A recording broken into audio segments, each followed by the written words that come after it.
I always talk about 3 levers that any organization has to pull if it wants to change culture. And when I describe them to you, you'll see why it's not so easy, right?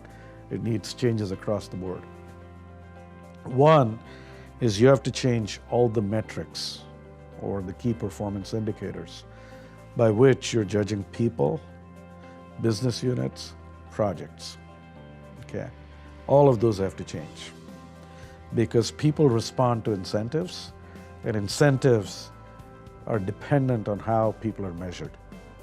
And so if you change performance metrics, people will change behavior. If you don't change those, then you can have management preaching this, but the metrics are pulling people in an opposite direction, and that's not good. So you want alignment. The second thing you have to change is how you allocate resources. You know, where are you putting your money, guns, and lawyers, right?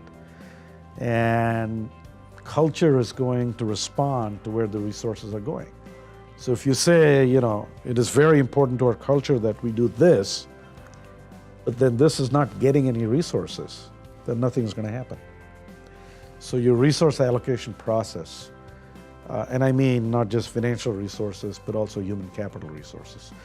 Those processes have to be aligned with what you want the new culture to be. And then the final thing, which is also important, is what sort of messages are coming from the top.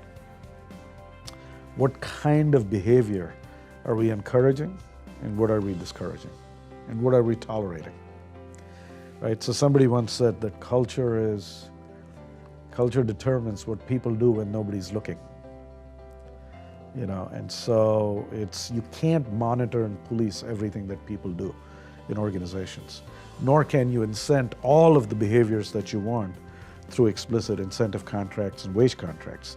That's important, right? So don't get me wrong, it's really important, but it's not enough. You have to do more than that.